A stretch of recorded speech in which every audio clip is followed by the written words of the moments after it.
په ټیک ټاک کې یو لایف زه ورته ناست وم د ملحد برمل او د دې دوه قاري صاحبانو ترمنځ مقابله وه. برمل خو تاسې پیژنې افغانان ورونو چې پیغمبر نه مني، اسلام نه مني، خپل هم یو ټول افغانانو ته معلومات لارې معلومه ده. او دا دوه قاري صاحبان چې یو قاري صاحب حنفي چې د سپینه خولۍ په سر ده په احترام، او دا بل قاري صاحب چې توره پړګۍ والي اندړ صاحب د مانه اوس نومیر شو په رسنیو کې ګورو او تعقیبوي. ته یقین وکړه چې د برمل ملحد سوالونو ته دې صحیح جوابونه ونه ویل شو. د دواړو قاري صاحبان مشکل په قرآن کې نه دی، مشکل په شریعت کې نه دی، مشکل په اسلام کې نه دی، مشکل په منګ افغانانو کې دی. ځکه زمونږ شریعت زمونږ دیموکراسي، زمونږ جمهوریت، زمونږ هر شی په دروغو باندې دی. ځکه چې کوم ځای کې بیا د تنظیم خبره راشي، کوم ځای کې بیا د شخصي انډیوالي خبره راشي، موږ شخصي انډیوالي تنظیم مخلو د خدای قرآن او شریعت چې دی عقل ته سې مهربانه غورځو.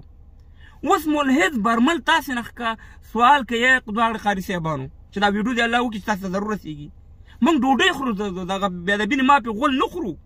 تا نه سیده سوال کوي چې حماسي صاحب په یو ځای کې ویلي دي خلکو ته او ویډیوګانې مشته دی چې تیار پسونه حقاني ته په ونه کې راځوړند او پاخو. دا په اسلام کې شته که نشته؟ بل حماسي صاحب په بل ځای کې ویلي دي چې قرآن کې لوګر راغلی دی چې لوګر پکې ذکر شوی دی. دا شته که نشته؟ بل ځای کې حماسي صاحب ویلي بېادبي د ما پې چې هغه لفظ دلته نشم استعمالولی چې اصحابو به روژه په څه شي ماتوله. بل ځای کې درته وویلې چې تاسو حقاني صاحب ویلي دي چې یاره په پلاني ځای کې موږ عملیات کوو نو پیغمبر علیه السلام د هغې قمانده یا هغه هلته ولاړو. اوس سیده ورته وویوه چې یاره دا بلکل نشته، دا ټول دروغ دي. خو دلته تاسې شخصي انډیوالي واغسته، امارات هم واغسته، ځکه تاسې د امارات سپورټران هستئ. دلته هم د وروره خلکو ته یو شک پیدا کړو، د برمل جوابونو ته سوالونو ته صحیح جوابونه ونه ویل شو.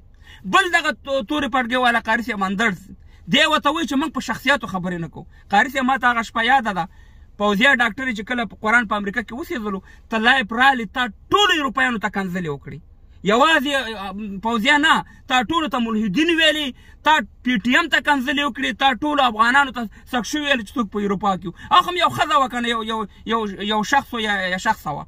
نو په هغې پسې تاسې راځئ چې هغه یو خبره وکړي او چې دلته حماسي داسې خبرې کوي، تاسې د دې په مقابل کې ځکه دغه نه کوئ چې تاسې د هغې سپورټران چې سره منډیوالي ده، ځکه تاسې شپ کوئ، شلتالو نه ویوئ او اسلام مه پټوئ.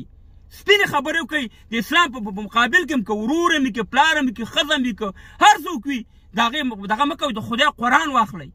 ځکه دغه ټول شیونه موږ په دروغو راور کړي. ځکه دا تېر 20 کاله ډیموکراسي هم په دروغو باندې وه.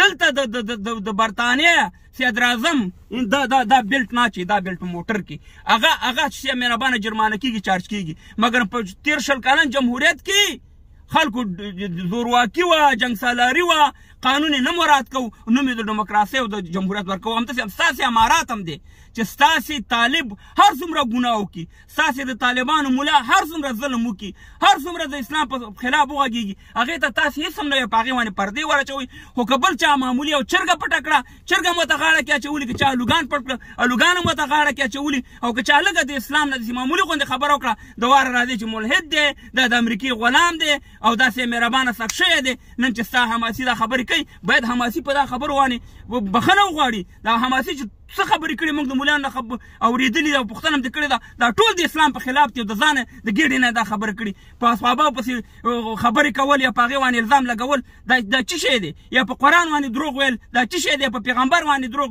دا څه شی دی؟ پیغمبر علیه السلام ځان پسې کاڼي تړل د ولګېنه او تا ته پسونه راولېږي. دا کوم منطق او دا کوم دلیل دی؟ د خدای په لحاظ باندې صحیح اسلام ووایه، صحیح شریعت بیان کړئ. دلته دا خلک مه کنفیوز کوئ. دغه ملحدین به ورځ په ورځ ځکه ډېرېږي چې تاسې خپل شخصي انډیوالانې پالئ او د دې برمل یا دغه شان خلکو جوابونو ته سوالونو ته صحیح جوابونه نه ویوئ. تاسې پړه کړئ بېګا په لایف کې، د هغې ته تاسې دغه نه شو ویل، ځکه تاسې هلته ځان پټو را پټو خبره به هم کله داسې ویوړه کله هم داسې ویوړه. داسې اسلام نه کېږي. خدای ته وګورئ قاري صاحبانو، یا د افغانستان مولیانو، خدای ته وګورئ، د قرآن د حدیث او صحیح شریعت موږ ته بیان کوي. ولې د انډیوالۍ او دغه په خاطر باندې، تنظیم په خاطر باندې دا 45 کاله 50 کاله موږ تباه او برباد کړو.